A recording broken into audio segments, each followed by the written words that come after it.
नमस्कार आदाब, मैं आज़मी स्वागत करता हूं आप सभी दर्शकों का। इस वक्त हम पहुंच चुके हैं उत्तर प्रदेश आजमगढ़ के सरायमीर में। अभी की मौजूदा जो हालात हैं आप सब वाकिफ़ होंगे। किसानों का चाहे आंदोलन हो, चाहे उत्तर प्रदेश के 75 ज़िलों से आए दिन निर्मम हत्या की खबरें आती हों, सनसनीखेज़ खबरें आती हों, आप सब उससे रूबरू ही होंगे। टीवी चैनलों पर भी आप देखते होंगे और बजट को लेकर भी कई जगह पर डिबेट चल रहे हैं, जिसका कुछ लोग एहतजाज भी कर रहे हैं, कुछ लोग पक्ष में भी हैं। लेकिन इन सवालों से हटकर आज हम सियासत की बात करेंगे, क्योंकि उत्तर प्रदेश विधानसभा इलेक्शन को महज 1 साल बचे हुए हैं और उससे पहले ही कहीं ना कहीं अपना दल एस के भी कुछ लोग हैं जो अपनी सियासी ज़मीन तलाश रहे हैं और मजबूत करने की कोशिश कर रहे हैं। उसके बावजूद कि समाजवादी पार्टी आजमगढ़ को अपना गढ़ बताती है और असदुद्दीन ओवैसी का भी पूर्वांचल दौरा हुआ, आम आदमी पार्टी भी अब इस बार मैदान में नजर आएगी। स्वागत है आपका जी। नाम क्या है आपका? मैं जिलाध्यक्ष हेमंत कश्यप, लालगंज से जिलाध्यक्ष हूँ। जी। समाजवादी पार्टी का गढ़ रहा है आजमगढ़ और बहुजन समाज पार्टी की भी सरकार रह चुकी है उत्तर प्रदेश में। इस सब के बावजूद भी आप लोग युवा हैं, शामिल हो गए अपना दल इसमें, तो क्या विचारधारा है, क्या थिंकिंग है आप लोगों की? देखिए, कहते हैं ना, क्षेत्र किसी का एक क्षेत्र बना नहीं होता है, क्षेत्र बनाया जाता है।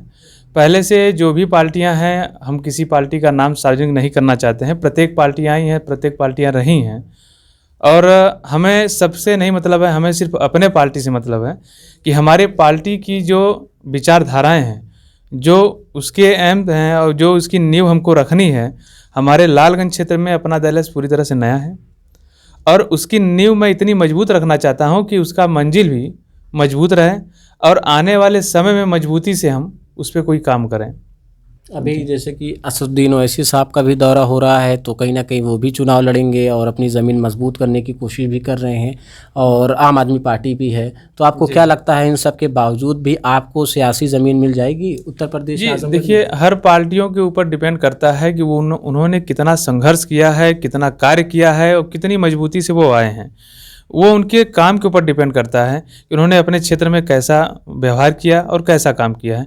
ये तो पब्लिक जो है, जो जनता हमारी है, जनता के ऊपर डिपेंड करता है कि जनता किसको चुनती है और किसको आगे करती है। आप अपना दल में ही क्यों शामिल हुए, जबकि आम आदमी पार्टी के साथ साथ सपा बसपा सरकार भी रह चुकी है, विपक्ष मजबूत विपक्ष है उत्तर प्रदेश में, उसके बावजूद तीसरा विकल्प क्यों चुना आपने? देखिए, हमारी जो पार्टी है, अपना दल सोनेलाल पटेल जी की पार्टी है और किसी कारणवश सोनेलाल पटेल जी का निधन हो गया। उसके बाद हमारी राष्ट्रीय अध्यक्ष अनुप्रिया पटेल जी ने बागडोर संभाली और जब से बागडोर संभाली है तब से जो है हमारी पार्टी काफ़ी सख्त और सशक्त है और मजबूती से काम कर रही है। हमारे पास 9 विधायक हैं, 2 सांसद हैं, जिसमें से एक हमारे राज्य मंत्री भी हैं, 2 दर्जा प्राप्त मंत्री हैं और हमारी पार्टी की जो विचारधाराएं हैं उस विचारधाराओं पे काम हो रहा है। पार्टी में मजबूती है और पार्टी का जो हमने देखा है, जिस पार्टी में कोई जात पाति नहीं है, किसी जाति व्यक्ति का संबोधन नहीं किया जा रहा है, प्रत्येक आदमी को एक निगाह से देखा जा रहा है, एक मजबूती के साथ काम किया जा रहा है। इसलिए इस सब चीज़ों को देखते हुए हमने अपना दल को चुना है और अपना दल पार्टी के कार्यकर्ता हैं। तो अपना दल का वर्चस्व अभी आजमगढ़ में उतना मजबूत नहीं कहा जा सकता, तो क्या लगता है कि आप लोग आ गए हैं पार्टी में तो क्या वर्चस्व भी मजबूत होगा और नीति भी लोग जानेंगे? देखिए, मैं तो पहली चीज़ आपको स्पष्ट कर देना चाहता हूं कि अपना दल का मतलब होता है मेरा दल। ये पार्टी का नाम ही है अपना दल, यानी कोई व्यक्ति विशेष नहीं है, प्रत्येक आदमी पर्सन के ऊपर डिपेंड करता है। ये मेरा दल है, मेरी पार्टी है। मैं अपने पार्टी में इच्छा से काम करता हूं और अपनी हर बातों को अपने पार्र्टी के बातों तक पहुंचाता हूं। तो उसी तरीके से तो भारतीय जनता पार्टी भी है, भारतीय लोगों की पार्टी, भारतीय आवाम की पार्टी, हिंदुस्तान की आवाम की पार्टी। जी, तो जैसे हमारे कहने मतलब इसमें जो बात हमने कहा अपना दल, इस बात से ये है कि हम अपनी बात को सीधे जो है अपने पदाधिकारीगण जो हमारे राज्य प्रदेश के हैं, राष्ट्रीय स्तर के नेता हैं, हमसे रूबरू होते हैं, हमारी बात सुनी जाती है, हमारी बात रखी जाती है, बात को ऊपर कार्रवाई की जाती है। और हमने अन्य पार्टियों में देखा है तो कहीं ना कहीं हमारी बातें छुप जाती हैं, हमारी बात एक छोटे से लेवल पे ही रुकी रहती हैं, हमारी ऊपर तक सुनवाई नहीं हो पाती है। अन्य पार्टियों की बात हम करें और हमारी जो बात है एक नीचे लेवल के बूथ स्तर का भी अगर हमारा अधिकारी है तो वो कोई भी काम अपने राष्ट्रीय स्तर से बात करके करवा लेता है। चलिए, शुक्रिया हेमंत जी बातचीत करने के लिए। और भी लोग हम उनसे भी ख़ास बातचीत करते हैं। पुश करा वीडियो थोड़ा, इनकी अलग से बनाएंगे ना, उनकी अलग से बनाएंगे। और भी लोग हमारे साथ हैं बातचीत करने के लिए, आइए बातचीत करते हैं। क्या नाम है आपका? वसीम अकरम, अल्पसंख्यक मंच अध्यक्ष में बनाया गया हूँ अपना दल इस पार्टी से। कहाँ से ताल्लुक़ है आपका? जी, मेरा ताल्लुक़ तो लालगंज बैरिडी से है और वहीं का मैं रहने वाला हूँ। अपना दल इस जो आपकी पार्टी है, तो अभी तमाम राजनीतिक पार्टियां तो हैं ही उत्तर प्रदेश में, मान लीजिए बहुजन समाज पार्टी और सपा का गढ़ रहा है आजमगढ़। तो क्या लगता है इस सपा के गढ़ में या इस सपा के परिवार जो अखिलेश यादव परिवार बताते हैं आजमगढ़ को अपना, तो वो क्या बिखराव कर पाएंगे आप अपनी नीतियों के जरिए से? जी, मुझे किसी के परिवार को बिखेरना नहीं उमर साहब। यहाँ मैं बिखेरने नहीं, मैं जोड़ने आया हूँ। और जो मेरी विचारधारा है, जो मेरी सोच है, हो सकता है वो भी मेरे कायल हो जाए, वो भी मुझसे जुड़ जाए। यहाँ मुझे जोड़ना है, तोड़ना नहीं। तो यहाँ किसी का भी वर्चस्व रहा हो, कोई भी पार्टी अपना यहाँ पे कयाद बना रही हो, यहाँ पे माना जाए कि समाजवादी का गढ़ हो, लेकिन मैं यहाँ ज़मीनी स्तर से जुड़ के देखूंगा कि ऐसे लोगों का जो समाज में दबे कुचले परेशान लोग हैं, उनकी कहाँ तक सुनी गई, उनका क्या हुआ, उनका हश्र क्या हुआ, उनके बारे में क्या किया। सिर्फ महज वोट तक ही उनको सीमित रखा गया। तो मेरी लड़ाई वो है उमर साहब, ना कि किसी से लड़ना है, किसी को तोड़ना। अभी आप कह रहे हैं मेरी लड़ाई वो है, तो आप कहीं ना कहीं असदुद्दीन ओवैसी साहब भी आ रहे हैं हिस्सेदारी की लड़ाई लड़ने के लिए। बिल्कुल, सबको आने दीजिए। अब तो मैं समझता हूँ कि असदुद्दीन ओवैसी की यहाँ पे एंट्री जो हुई है आजमगढ़ के अंदर, एक मुस्लिम क़यादत के लिए हुई है। तो मैं तो समझता हूँ कि मुसलमानों को भी अब ये समझ लेना चाहिए, खासकर आजमगढ़ के मुसलमानों को। आज से पहले असदुद्दीन ओवैसी कहाँ थे? बटला हाउस कांड हो गया, उस वक्त असदुद्दीन ओवैसी कहाँ थे? या फिर और सारे मसले मसाइल आजमगढ़ में आए, वो कहाँ थे उस वक्त?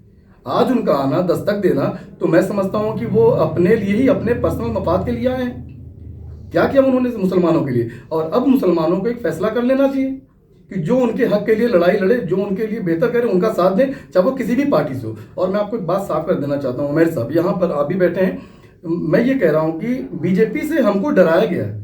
जैसे एक बात आपको देसी भाषा में मिसाल आपको मैं समझाता हूँ कि जैसे क्या होता है कि किसी एक सीधे साधे कुत्ते को अगर आप रोज़ ढेला मारे, रोज़ उसको जख्म पहुँचाएं, उसको भी छोड़ दिया जाए तो आपको काट देगा। हमारा हश्र भी यही हुआ है, हमको डराया गया है। और बता दी कि किस पार्टी ने मुसलमानों के लिए बहुत बेहतर किया हो, चाहे वो कांग्रेस आई हो, चाहे वो समाज पार्टी आई हो, सबने कहीं ना कहीं इस्तेमाल किया है, शोषण किया मुसलमानों का और अपने लिए सिर्फ इस्तेमाल किया है। तो मैं नहीं मानता कि किसी के आने से मेरा कोई नुकसान होगा। ये मेरी अपनी ज़मीन है, मेरा अपना घर है और मैं जानता हूँ कि मुझे अपने लोग भी मुझको प्यार देंगे क्योंकि मैं यहाँ का हूँ। अब दूसरी बात ये है कि अभी नया बजट भी आया है और आप एक युवा भी हैं और डीजल पेट्रोल के दाम जो है आसमान को छू रहे हैं, 100 रुपये के करीब तकरीबन पहुँचने वाला है डीजल पेट्रोल जो है प्रति लीटर। तो क्या लगता है इस बढ़ती महंगाई को देखकर? जी बिल्कुल, महंगाई तो बिल्कुल सबके जख्मों पर एक समझिए कि नमक छिड़कने वाली है। आम आदमी का बजट ऐसे ही डाउन है, लॉकडाउन कोरोना से सारी परेशानियां आई और इसमें इस तरह की बीजेपी की जो सरकार है इसने महंगाई को चरम सीमा पर बढ़ा दिया। मैं इसके खिलाफ हूँ और मेरी पार्टी भी इसमें, मैं चाहूँगा कि जो मेरी राष्ट्रीय अध्यक्ष है अनुप्रिया पटेल जी, वो इसके खिलाफ हूँ। और 2022 में किसकी सरकार देखना चाहते हैं? मैं चाहूँगा कि मेरी अपनी पार्टी, खुद अपना दल की जो पार्टी है उसकी जो अध्यक्षता है अनुप्रिया पटेल जी, वो मुख्यमंत्री बने। ये मेरी ख्वाहिश है और मेरी ख्वाहिश यही रहेगी, इसके लिए मैं मेहनत भी करूँगा। जी चलिए, बहुत बहुत शुक्रिया हमसे बातचीत करने के लिए।